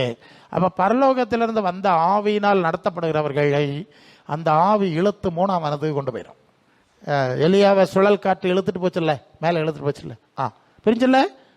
இனி பரலோகத்திலிருந்து வந்த ஆவி பெற்றுக்கொள்ளவில்லை, அந்த முத்திரை இல்லை, அந்த மாதிரி நடத்தப்படலைன்னா அவங்க எவ்வளோ பெரிய நீதிமான்களாக இருந்தாலும் மண்ணுக்கு கீழே பாதாளத்துக்கு போவார்கள். சரியா? இவங்க தான். ஏன்னா இயேசு வரும்போது அந்த 3ஆம் வானத்தில் இருக்கிற பரிசுத்தவான்கள் தான் இயேசுவோடு வந்து கர்த்தருக்குள் பரிசுத்தவான்கள் உயிரோடு எழும்புவாங்க. அதுதான் அதுக்கு பொருள். அப்புறம் மற்றவங்க எல்லாம் மண்ணுக்கு உள்ள பாதாளத்தில் இருப்பாங்களாம். இவங்க வெளிப்படுத்தல 20:12 படிக்கும்போது அங்கே ஒரு உயிர்த்தெழுதல் நடக்கிறது இல்லையா? 2வது ஒரு உயிர்த்தெழுதல். ஓகே, அதில் சிறியவரும் பெரியவரும் கண்ட என் புஸ்தகங்கள் திறக்கப்பட்டன. கிரியைக்கேற்ப அவர் நீதிமான்களாக இருந்தால் கூட அது ஒரு ஆழமான விஷயம். நீதிமான்களாக இருந்தால் அவங்க கிரியைக்கேற்ப பலனடைந்தார்கள். ஜீவ புஸ்தகத்திலே பேர் இல்லாதவர்கள் இல்லாதவர்கள் பிரிக்கப்படுறாங்க. ஜீவ புஸ்தகத்திலே பேர் இல்லாதவர்கள் நித்திய ஜீவ வாழ்வுக்கு அனுமதிக்கப்படுகிறார்கள். ஜீவ புஸ்தகத்தில் பேர் இல்லாதவர்கள் நித்திய ஜீவனாய் வாழ அனுமதிக்கப்படவில்லை. புரிஞ்சுட்டுல? இவங்கெல்லாம் பாதாள கீழே தான் போகிறாங்க. பரிசுத்த ஆவியினால் நடத்தப்படுகிறவர்கள் 3ஆம் வானத்துக்கு போயிடுறாங்க. இப்போ புரியுதுல்ல? இது ரொம்ப ஆழமான ஒரு விஷயம். சரி, இதெல்லாம் அவங்கெல்லாம் பரலோகத்தில் மனசு வச்சவங்க. மண்ணில் வச்சவங்க மண்ணுக்குள்ளே தானே போனோம். அதுதான் உண்மை. மண்ணுக்கு அதான் புதிய வானம், புதிய பூமி, புதிய எருசலேம்லாம் இருக்குது. புதிய பூமின்னு வருது. அவங்களுக்கு மண்ணுக்குரியவர்கள் அப்படி தான் இருப்பாங்க. அப்படி தான் ஆழமான விளக்கம். சரி, இப்போ மனசை பரலோகத்தில் வைக்கணுங்கிறது தான் சப்ஜெக்ட். இப்போ அப்படி இருந்தால் தான் பரலோகத்துக்கு போக முடியும், உயர்ந்த மகிமைக்கு போக முடியும், வருகையில் எடுத்துக்கொள்ளப்பட முடியும். இதெல்லாம் மனசை பரலோகத்தில் வச்சு அப்படியே வாழ்கிறவங்களுக்கு கிடைக்கக்கூடிய காரியம். இப்போ 2 பேதுரு 3:13 சொல்லுது. 3:13 சொல்லுது, தேவனுடைய நீதி வாசமா இருக்கும், புதிய வானங்களும் புதிய பூமியும் உண்டாகும் என்று காத்திருக்கிறோம். அல்லேலூயா. அப்போ இந்த பூமிக்கு காத்திருக்கவில்லை, அதுதான் அதில் தெளிவு. ஏன் நாங்கள் இந்த மனசை இங்கேயே வைக்கலையே, அதில் விஷயம். இங்கே மனசை வைக்கலை, அதான் காத்திருக்கிறோம்னா இங்கே மனசை நாங்கள் இந்த பூமியில் வைக்கலை. அது தேவன் புதிய வானம் புதிய பூமி புதிய சூழ்நிலை உண்டாகும்னு சொல்லியிருக்கார் வாக்குத்தத்தத்தின்படி. அது ஏசாயா 65:17 வாக்குத்தத்தம், அப்புறம் இயேசு சொன்ன வாக்குத்தத்தம்லாம் இருக்கு. ஸோ அதுக்கு காத்திருக்கிறோம். அப்போ நீங்கள் எதுக்கு காத்திருக்கிறீர்கள்? பரலோகத்துக்கு காத்திருந்தால், புதிய சிருஷ்டி புதிய வானம் புதிய பூமி புதிய சூழலுக்கு காத்திருந்தால் மனசை இப்பவுமே அங்கே வச்சணும். வைக்காட்டா அங்கே போக முடியாது. அதுக்கு தானே சாவாமல் உயிரோட வச்சிருக்கு. இல்லைன்னா என்னைக்கே செத்தொழிஞ்சு போயிருப்பிய. நீங்கள் வரசு அது தெரியலை, இருட்டிலே கிடந்து மண்ணொன்னை பாம்பு மாதிரி தரையில் ஊந்துட்டு கிடக்குதியே, தலையை வைத்தி பரலோகத்தை பார்க்கணும், அப்படி ஒன்று ராஜ்யம் தெரியணும்னு சொல்லி தான் உங்களுக்கு பேய் நோய் எல்லாம் சுகமாக்கி உங்களுக்கு இங்கே கொண்டு வந்து இந்த செய்தியை சொல்லி கொண்டிருக்கிறார். ஹல்லேலூயா. குமாரன் விடுதலை ஆக்கினால் விடுதலை என்று சொல்லி யோவான் 8:32 36 சொல்லுகிறது. 36 தானே? 36 32 சத்தியத்தை அறிவீர்கள், சத்தியம் உங்களை 2 கொரிந்தியர் 3:17 கர்த்தருடைய ஆவி எங்கே உண்டோ அங்கே விடுதலை உண்டுன்னு வரிசை இருக்கு. இதுல எல்லாம் அதுக்குட்பட்ட விஷயங்களாகும். சரி, பரலோகத்தில் வச்சுங்க. இப்போ புதிய வானம் புதிய பூமிக்கு காத்திருக்கிறோம், இந்த பூமிக்கு காத்திருக்கலன்னு சொல்லிட்டாங்க. அதுதான் வெளிப்படுத்தல் 21:1 புதிய வானம் புதிய பூமி உண்டாயிட்டு பழசு காணலை. புதிய எருசலேம் ஆகிய பட்டணம் இறங்கி வந்தது, அங்கே தேவனும் தேவ பிள்ளைகளும் ஐக்கியத்தில் இருந்தாங்க. இனி ஒரு சாபம் இல்லை, கண்ணீர் யாவையும் தொடச்சிடுவாரு, சாவில்லை அப்படின்னு அந்த 21 அதிகாரம் 1லேருந்து நீங்கள் வாசிச்சுட்டே போனால் வாசிக்கலாம். அப்போ இங்கே தான் மனசை பேதுரு ஆதி அப்போஸ்தலர்கள் வச்சுருந்தாங்க. சரிதானே? அப்போஸ்தலர்களும் ஆதி சபை விசுவாசிகளும் பூமியின் உயர்ந்த ஸ்தானத்துக்கு ஏற முயற்சி பண்ணவில்லை. சரிதானே? ஏமாந்துடாதுங்க, மனசங்க வச்சாங்க. 2வது அது பிலிப்பியர் 3:20-21 நம்முடைய குடியிருப்பு பரலோகத்தில் இருக்கிறது. அங்கே இருந்து நம்முடைய கர்த்தராக இருக்கிற இயேசுவின் ரட்சகர் வர எதிர்பார்த்து காத்து காத்து கொண்டிருக்கிறோம். ஏன் காத்துக்கிட்டு இருக்கிறோம்? வாசிங்க. அவர் எல்லாவற்றையும் தமக்கு கீழ்ப்படுத்திக் கொள்ளத்தக்க வல்லமையான செயலின்படியே அற்பமான சரீரத்தை தம்முடைய மகிமையான சரீரத்துக்கு ஒப்பாய் மறுரூபப்படுத்துவார் என்று காத்திருக்கிறோம். அல்லேலூயா. புதிய சிருஷ்டிக்கு காத்திருக்கிறோம். இங்கே உள்ள மங்கட்டை எல்லாம் பார்த்தா சொல்ல பரலோகத்துக்கு காத்திருக்கிறோம். 2வது இந்த சரீரத்தை ஊசி போட்டு இன்சுலின் போட்டு என்ன பாடாக இருக்குது பெருசுங்க, யார் சீக்கிரம் எடுத்துட்டான் காத்திருக்கிறோம். இந்த சரீரத்திலிருந்து இயேசுவன் அது 1 யோவான் 3:2 அவர் இருக்கிற வண்ணமாக அவர் தரிசிப்பதனாலே அவருக்கு ஒப்பா இருப்போம். அந்த சரீரத்துக்கு காத்திருக்கிறோம். இது ரோமர் 8:22 படிக்கும்போது 8:22 நம்ம படிக்கிறோம்ல. ஆகையால் நமக்கு தெரிந்திருக்கிறபடியும் இது வரைக்கும் சர்வ சிருஷ்டியும் ஏகமாய் தவித்து பிரசவ வேதனைப்படுகிறது. அதுவும் அல்லாமல் ஆவியின் முதற் பலன்களை பெற்ற நாமும் கூட நம்முடைய சரீர மீட்பாகிய புத்திர சுவிகாரம் வருவதற்கு காத்திருந்த நமக்குள்ளே தவிக்கிறோம். அல்ல, அப்போ 2 காத்திருப்பை பார்த்தோம்ல. 1 புதிய வானம் புதிய பூமிக்கு காத்திருக்கிறத பார்த்துட்டோம். 2வது புதிய சரீரத்துக்காக காத்திருக்கிறோம். நீங்கள் எதுக்கு காத்திருக்குதியே? இந்த பூமியிலே உயர்ந்த ஸ்தானத்துக்கு போனால் சிக்கல் தான். பூமியின் உயர்ந்த ஸ்தானத்துக்கு போனால் அப்புறம் ராஜாக்களின் கல்லறையில் அடக்கம் பண்ணுவாங்க. சரிதானே? உயர்ந்த ஸ்தானம் ராஜாக்களின் கல்லறை, மற்றவனுக்கு தாழ்ந்த கல்லறை, இவ்வளவுதான். மலர் வளையம் நினைவஞ்சலி விண்ணக வாழ்வின் 3ஆம் ஆண்டு நோட்டீஸ் வெட்டி சந்தோஷப்பட்டுக்கிடணும், அவ்வளோதான். நாமே ஏமாத்திடணும். இது நடக்க போகிற காரியம் இல்லை. அப்போ உலகத்தில் இருக்கும்போதே பரலோகத்தில் மனசு வைக்காதாலும் எப்படி விண்ணகத்துக்கு போச்சுன்னு இல்லையா கேள்வி? இல்லையோ? ஒரு நாள் கூட அந்த பையன் கோயிலுக்கு வந்தது கிடையாது. நாளும் போட்டான், நானும் கதையை பார்க்கலையா வெளியே சொல்லாட்டாலும் அப்படிதான் நினைக்கிறோம்ல. பரலோகத்துல இருந்து ஆவியே பரல பிறகு எப்படி விண்ணகத்து போறான்? எவ்வளவு ஃப்ராடு தானே உலகத்தில் இருக்குல்ல. இதுக்குள்ள ஜனங்கள்லாம் ஏமாந்து கிடக்குறாங்க. எப்படியாவது அதான் ஜெபம் பண்ணிங்கல்ல, இங்கே ஒரு சபை வந்த பிறவும் சுற்றி இருட்டில் தான் குருடமாரா நடக்க, குருடனுக்கு வழிகாட்டுற குருடமாருக்கு பின்னால் போறான்னு ஜெபம் பண்ணிங்க இல்லையா? அதான் வெளிச்சம் ஒதுக்கிட்டு நாங்களும் பிரயாசப்படதான் செய்யும், நீங்களும் நல்லா பிரயாசப்படுறீங்க, எங்களுக்கு தந்த வேலை செய்யறோம். அல்லையோ? அப்போ புதிய சரீரத்துக்காக காத்திருந்து தவிக்கிறோம். அந்த சரீரத்திலிருந்து எப்போ அங்கே போகலாம்? ஏன்? மாம்சம் ரத்தம் தேவனுடைய ராஜ்யத்தை சுதந்திரிப்பதில்லைன்னு சொல்லிட்டார். 1 கொரிந்தியர் 15:50, 2 கொரிந்தியர் 4:16 பவுல் சொல்றார், எங்கள் புறம்பான மனுஷன் அழிந்து கொண்டே வருகிறது. 1 பேதுரு 1:24 சொல்லுகிறார், மாம்சம் எல்லாம் புல்லை போல அதன் மகிமையெல்லாம் புல்லின் போல இது எத்தனை நகை போட்டா என்ன, எத்தனை என்னெல்லாம் போட்டு நாங்கள் பஸ் வண்டியில் போகிற ஆளை பார்க்க என்ன ஏமாத்துடா, இப்போ மண்ணில் வரடா கொண்டு வைப்பிய நீங்கள். வசங்கிட்ட ராத்திரி உறங்க போகிற ஆள் காலையில் எழும்பலைன்னா பாடி. என்ன இப்போ ஒரு பெரிய கோடீஸ்வரம் போயிட்டார் இல்லையா திடீர்னு, எப்போ போகணும், இதுக்கு ஏன் இவ்வளவு செய்யணும், யோசிக்க வேண்டிய இருக்குல்ல. சரி கொஞ்சம் ஆரோக்கியம் வேணும், சாப்பிடணும், நல்லா வருதோன்னு ஒரு மாதிரி இருக்கணும், ஒரு வாழ்க்கை கொஞ்ச நாள் தேவச்சத்தம் செய்ய வாழணும். இதுக்கு இதை ஏன் இவ்வளவு செய்யணும், அதான் சாசு. தேவன் ஒரு மகிமையை கொடுத்தார், ஒளி மகிமை, அதை இழந்துட்டான் சாத்தானுக்கு பின்னால் போய். இப்போ சாத்தான் சொல்லுகிறான் இந்த மகிமையை தாரேன், இது எனக்கு மகிமை. யாருக்கு மகிமையா? சாத்தானுக்கு மகிமையா. எங்கே இருக்கு? எசேக்கியேல் 28:12. அவன் காப்பாற்ற இருக்கிற அபிஷேகம் பண்ணப்பட்ட கேரூப், அவனுக்கு ஒரு மகிமை இருந்து பாருங்க, அங்கே எழுதி அது ஒன்று பார்த்துருங்க. அது 12 வாசி. நீ தேவனுடைய தோட்டமாகி ஏதேனில் இருந்தவன். எத்தனை? 28:13. நீ தேவனுடைய தோட்டமாகி ஏதேனில் இருந்தவன், பத்மராகம், புஷ்பராகம், வைரம், படிக பச்சை, கோமேதகம், எஸ்பி, இந்திரநீலம், மரகதம், மாணிக்கம் முதலான ரத்தனங்களும் பொன்னு முன்னை. சரி, இதுதான் சாத்தான் கேரூபா இருந்த காலத்தில் அவனுக்கு இருந்த மகிமை. இது அவன் இழந்துட்டானோ. அது ஏசாயா 14:11. நாடம்பங்களும் வாத்தியங்களின் முழக்கமும் பாதாளத்திலே தள்ளுண்டு போயிட்டு, அதிகாலை மகனாகி விடிவெள்ளியே வானத்திலிருந்து விழுந்தாயே, நான் வானத்துக்கு ஏறுவேன், தேவனுக்கு ஒப்பாவேன், எல்லாம் சண்டை பிடிக்க போனேன்னால தானே இதெல்லாம் சம்பவிச்சு. சரியா? சாத்தான் ஆயிட்டான், அவர் உரிச்சிட்டார், இந்த மகிமை எடுத்துட்டார். பிறகு மனுஷனை படைக்கும் போதே அவனை சங்கீதம் 8:5 தேவதூரிலும் சற்று சிறியவனாக்கி மகிமையினாலும் கனத்தினாலும் அவனை தன்னுடைய மகிமை கொடுக்கிறார். ஒளியை உடைய அணிந்திருக்கிறார்ல, சங்கீதம் 104:2, அந்த உடையை கொடுக்கிறார். இப்போ சாத்தான் வந்து ஏமாத்தி தேவ சித்தம் செய்யாமல் சாத்தான் சித்தம் செஞ்சவனா அந்த மகிமை போயிடுச்சு.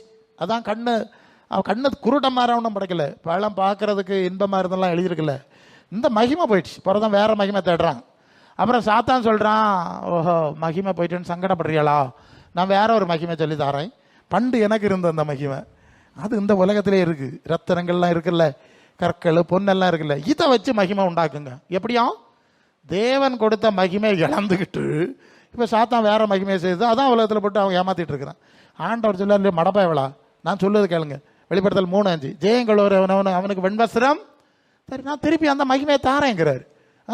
வெளிப்படுத்தல் 19:8, சுத்தமும் பிரகாசமுள்ள மெல்லிய வசனம் தரித்துக் கொள்ளபடி பரிசுத்தவான்கள் அளிக்கப்பட்டது பரிசுத்தவான்களுடைய நீதிகளே, நான் வெண்வஸ்திரம் தாரேன், இழந்து போன மகிமையை நான் தாரேன், நீங்க தேவ சித்தம் செய்து நம்ம இருக்கிறதுக்கு வருங்க தாரேன்னு சொன்னா சாத்தான் சொல்லுவார், அவர் தர மகிமை உங்களுக்கு வேண்டாம், நான் வேற மகிமை தரேன். இப்ப புரியுதா?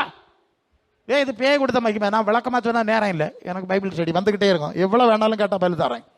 சாத்தான் சொல்லிட்டான் இந்த மகிமை இரு, இதே பெயிண்ட் அடிச்சுக்கிட்டு இங்கே இருன்னு சொல்லி பிரசங்கி வேறையும் அனுப்பி விட்டுட்டான். இனி என்ன பிரசங்கி வேறே பெயிண்ட் அடிச்சு தான் வர்றாரு, நாடிச்சப்படாத பிரசங்கி யாருன்னு காக்கா விசுவாசிய, நான் என்ன சொல்லுறதுக்கு? சரி இப்படி விட்டுட்டான். ஆண்டவர் சொல்லாரு, ஜெயம் கொள்ளுகிறவனுக்கு நான் வெண்வஸ்திரம் தாரேன், மரியாதை இழந்து போய் இருந்தது இழந்துட்டிய திருப்பி தாரேன். சரி இப்போ என்ன புரிஞ்சோம்? மனசை பரலோகத்தில் வச்சாதான் பரலோகத்துக்கு போக முடியும்.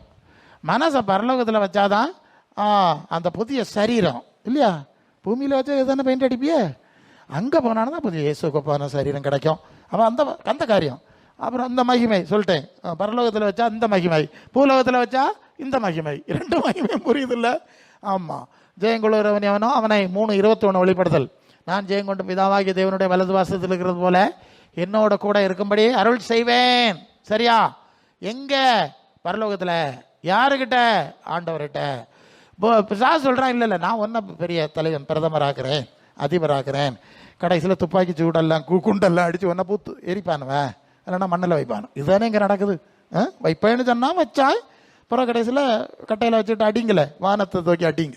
ஒருத்தர் கிண்டலாக சொன்னார், அது ஏன் வானத்தை நோக்கி சுடு, அவ இங்கே இருந்துதான் உள்ள அக்கிரமம் எல்லாம் செஞ்சான், இப்போ செத்து மேலே போயிருக்கான், மேலேயும் இருக்க விடப்படாதுன்னு சுட்டுக்கொல்லுக்காக சூட்டு அடிச்சான். கிண்டலாக சொல்லியிருக்கான். என்ன சூடோ என்ன, இது உலகத்தை ஏமாத்த சூடுதானே, வேற என்னத்தை படக்கடிச்சதெல்லாம் நாங்கள் நிறைய பார்த்துருக்கோம். ஆண்டவர் சொல்றார், மரண பரியந்தான் உண்மையாயிரு, நான் ஜீவகிரீடத்தை உனக்கு இங்கே உள்ள பதவியெல்லாம் போயிடும், நான் சிங்காசனம் தாரேன். இதெல்லாம் யாருக்கு கிடைக்கும்னா பரலோகத்தில் மனசை வச்சவங்களுக்கு. பூலகத்தில் வச்சுக்கிட்டு ஓடிட்டு நடக்க ஆளுக்குது கனவுலையும் கிடைக்காது, பார்க்கவே வேண்டாம். இப்பமே அதை உங்க நான் அந்த மறுரூபமாகணும்னு சொல்லுதுங்க. ரோமர் 12:2, தேவனுக்கு பிரியமும் நன்மையும் பரிபூர்ணமான சித்தம் இன்னதென்று பகுத்தறியத்தக்கதா இப்பமே உங்க மனசு, அதான் ப்ராப்ளம். சாவறது வரைக்கும் பூமிக்குரிய ரீதியில் மறுரூபமானா அவ்வளோதான், முடிஞ்சு போச்சு. உனக்கு பார்த்தா இது இப்படி இல்லை, எந்த வடிவத்தில் இருக்குது. பரலோக மகிமைக்கேற்ப மறுரூபம் ஆவணங்க எங்கே இருக்கும்போது 2 Corinthians 3:18 நம்ம எல்லாரும் திறந்த முகமாய் கர்த்தருடைய மகிமை கண்ணாடியிலே காண்கிற வண்ணமாய் கண்டு ஆவியாக இருக்கிற கர்த்தரால் அந்த சாயலாக தானே மகிமையின் மேல் மகிமை அடைந்து மறுரூபம் அடைகிறோம். Present perfect continuous now it's happening. இப்பமே இயேசுவின் சாயல் நமக்குள்ள உண்டாகணும் இல்லையா சொல்லி இருக்கு. அப்படி உண்டானாதான் இயேசு வரும்போது அந்த சாயல் கோப்பா மாற முடியும். 30 வரையும் 40 வரையும் கூட்டத்துக்கு வந்து எப்படி இருக்குது, அப்படியே இருக்கும் பிரசங்க இருந்துக்க, அப்படியே இருந்துக்க, அப்படியே. அப்புறம் இயேசுனார் வரவளை எப்படி போகிறது, அப்படியே தானே இருந்திய வந்தது போல இருக்க அளவு போக முடியாது. இல்லை நீங்கள் யோசித்துக்கிடணும். சரி, அப்போ 2 Corinthians 4:16 சொல்ல மாதிரி புறம்பான மனுஷன் அழிந்து உள்ளான மனுஷன் நாளுக்கு நாள் புதிதாகி கொண்டே வரும். எபேசியர் 3:16 அவருடைய ஆவியினாலே உள்ளான மனுஷன் புதிதாகி கொண்டே வரும். புதிதாகுதியலா எத்தனை வரியா ஆச்சு? அது அந்த கோயிலுக்கு போறவையா அப்படி போறாவ, இந்த கோயிலுக்கு இந்த கோயிலுக்கு அதையெல்லாம் பரலோகத்தில் கிடையாது. பார்த்துக்க, நானே வழியும் சத்தியமும் ஜீவனுமா இருக்கிறேன், என்னால் எல்லாமே பிதாவிடத்தில் வருவான். 14:6 யோவான். நான் சொன்ன மாதிரி கேட்டு என் பின்னால் வந்தேன்னா நான் இருக்கிறதுக்கு வா, இல்லை அந்த பாதிரியார் சொன்னார்னா அவர் போகிற இடத்துக்கு போ, இல்லைன்னா அங்கே போ, அங்கே போ, நீ அங்கே போயிட்டே இரு, எனக்கு பிறகு மேற்கு பின்னால் போ. நான் இருக்க இடத்துக்கு வரணும்னா எனக்கு சீசர் ஆகும், எனக்கு அதான் சீசராக்கி ஞானஸ்நானம்னு சொல்லுது. அது யோவான் 10:27, 28 நாடு என் சத்தம் கேட்கணும், என் பின்னால் நடக்கணும். அவைகளை நான் என் கையில் வச்சுருக்கேன், அவைகளை தான் எனக்கு தெரியும், அறிந்திருக்கிறேன். அவைகள் ஒரு காலம் கட்டு போகாது, அவைகளுக்கு தான் நித்திய ஜீவனை. அப்போ இயேசுநாதருக்கு பின்னால் போனால் அவர் இருக்க இடத்துக்கு போகலாம். வேறு வழிகள் ஓடி போயாச்சுன்னு சொன்னால் இந்த உன்னக வாழ்வின் 3ஆம் ஆண்டு இது ஏமாத்த இல்லை, உன்னை ஏமாற்றி மண்ணில் வச்சு ஒரு கல்லையும் வச்சு மாலையும் போட்டு சாம்பிராணி போச்சு என்ன வருஷந்தோறும் ஒரு கண்ணீர் அஞ்சலி ஒன்றும் நடக்க போகிறதில்ல. நீ தான் வாழ்ந்து செத்தது வேற ரூபத்திலே போயிருக்கு. இனி எங்கே மாற்றது? அப்படி ஒரு சட்டியை வனையும் போதே அது ஒரு வேளை நெளிஞ்சிட்டு சொன்னால் அதை தட்டி சரிப்படுத்திடலாம். நெளிஞ்சு போச்சு, அப்படியே சுள்ளையில் வச்சு சுட்டாச்சு. நெளிஞ்சு போச்சேன்னு ஒரு தட்டுனா 33 உடஞ்சங்க கிடக்கும். அல்ல இல்லையா? இது மாதிரியாக ஆத்மாவுக்கு நிலைமை. அதனால் இப்போவுமே அந்த சபையின் உபதேசம்லாம் நீங்கள் நல்லா கேட்பீங்க. கிறிஸ்துவின் சாயல் மகிமை வைக்கப்பாய் நீங்கள் மறுரூபமாகும்படி உங்கள் மனசை எங்கே வைக்கணும்?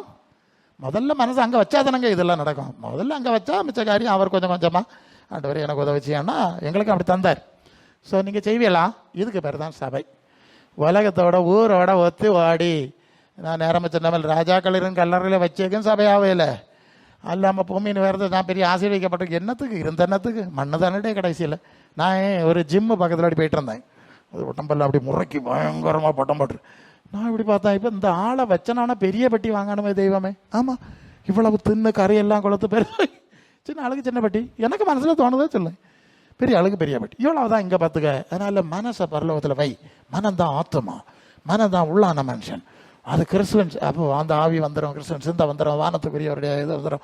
வந்து வந்து வந்து வந்து உலகத்தில் நீ வீடு கட்டினியா, சொத்து வாங்கினியா, கார் வாங்கினியா, இதெல்லாம் காரியம் கிடையாது. இந்த சொத்து வாங்கினவன் எல்லாம் பரலோகத்துக்கே வரையில. ரோட்டில் கிடந்த லாசர் வெளியே அங்கே போயிருக்கான், அப்புறம் பக்கத்தில் கோடீஸ்வரன் கீழே இருக்கான் பாதாளத்தில். சரியா இல்லையா உங்களுக்கு? அதனால இங்கே சொத்து வாங்குறதுக்கு பூமியின் ஆசீர்வாதம் வாங்க நம்ம வரையில. அவரோட ஒரு வார்த்தையோட முடிக்கிறேன். அந்த பிரசங்க மேலே பேசுகிற கள்ள கதை உங்களுக்கு தெரியும் நல்ல, அதுக்கு வேண்டி சொன்னேன். என்ன பேசுகிறாங்கன்னா, அது தேவன் தம்முடைய பிள்ளைகளை பூமியின் உயர்ந்த ஸ்தானங்களில் ஏற்றி வைத்து அழகு பார்க்க விரும்புகிறார். என்னம்மா? தேவன் தம்முடைய பிள்ளைகளை பூமியின் உயர்ந்த ஸ்தானத்தில் ஏற்றி வைத்து அழகு பார்க்க விரும்புகிறாருன்னு ஒரு கள்ள கதை. நான் கேட்கேன், சரியா தப்பான்னு பார்க்கலாம்ல. இயேசுநாதர் தம்முடைய குமாரன் பிதாவினால் பரிசுத்தமாக்கப்பட்டும் உலகத்தில் அனுப்பப்பட்டிருக்கிற நான் தேவகுமாரன்னு சொல்கிறேன். அவர் பிறந்தது ஒரு சத்திர தொழுவில். அவர் வாழ்ந்தது நரியலுக்கு குழிகளும் ஆயுத பறவை கூடுகளை உண்டு மனுஷனுக்கு வர தலை சாய்க்க இறந்தது 2 கள்ளமாருக்கு நடுவில் சிலுவையில். தனக்க குமாரனை இயேசுவே பூமியில் உயர்ந்த ஸ்தானத்தில் வச்சு அவர் அழகு பார்க்கல. அது 1 Corinthians 4:9 சொல்லுது, அப்போஸ்தலர் எங்களை மரணத்துக்கு குறைக்கப்பட்டவர்களை போல கடைசியானவர்களாய் தோன்றப்பட பண்ணினார். அங்கே நீண்ட பட்டியல் இருக்கு. அவருடைய சீடர்களையும் பூமியின் உயர்ந்த ஸ்தானத்தில் வைக்கல. ஆதி திருச்சபையால் பல கஷ்டப்பட்டார்கள், அவருடைய எல்லாம் கொள்ளையடிக்கப்பட்ட நிறைய சம்பவர், அவங்களையும் வைக்கல. நம்ம ஊழியக்காரெல்லாம் எவ்வளோ பாடு வழியாக தான் கடந்து போயிருக்காங்க. மிஷனரிகள்லாம் கொல்லுவானுவன். யாரை பூமியின் உயர்ந்த ஸ்தானத்தில் ஏற்றி வச்சு அப்படின்னா இதுங்களுக்கு இதெல்லாம் வந்துருக்கப்படாது இல்லையா? அது தப்பு. அவர் உன்னதங்களில் அவரோடு கூட உட்கார செய்ய விரும்புகிறார். வெளிப்படுத்தல் 21:4 சொல்லும் மாதிரி அங்கே பரலோகத்தில் இதோ ஒரு சத்தம் கேட்டேன், மனுஷருடைய மத்தியில் தேவனுடைய வாசஸ்தலம் இருக்கிறது, அவர்கள் அவருடைய தேவனாக இருப்பார், அவருடைய பிள்ளைகளாக இருப்பார். அது அவருக்கு விருப்பம், அது அவருக்கு விருப்பம். யோவான் 14:2 நான் இருக்கிற இடத்துல நீங்களும் என்ன போல இருக்கணும், அது அவருக்கு விருப்பம். அந்த சாப உலகத்தில் மேலே இருந்தாலும் ஒன்றும் ஆக போகிறதில்லைன்னு அவருக்கு தெரிஞ்சதுனால, நிலையான நித்திய சுதந்திரத்தை உங்களுக்கு ஆயத்தம் பண்ணி கொண்டிருக்கிறேன், நான் கூட்டிகிட்டு வருவேன், நீங்கள் தயாராகி கொண்டே இருங்கள், மறுரூபமாகிக்கொண்டே இருங்கள். ஏன்னா அந்த ப்ராசஸ் நடந்தால் தான் உங்களை மறுரூபப்படுத்த முடியும். அரை கிளாஸு முக்கால் கிளாஸ் எல்லாம் ஒன்றும் செய்ய முடியாது. இது நடப்பில்லை, போட வேண்டியதுதான். சரிதானே? ஆக பரலோகத்திலே பொக்கிஷத்தை சேர்த்து வைங்கள். அது இவ்வளவு மேன்மைகளை மகிமையை கொடுக்கிறது. இதற்காக ஆண்டவர் நம்மை அழைத்திருக்கிறார் என்பதையும் நீங்கள் புரிந்து இன்னும் உங்கள் விசுவாசத்தையும் ஆவிக்குரிய அனுபவத்தையும் ஆழப்படுத்தும்படி கர்த்தர் உங்களை ஆசீர்வதிப்பாராக.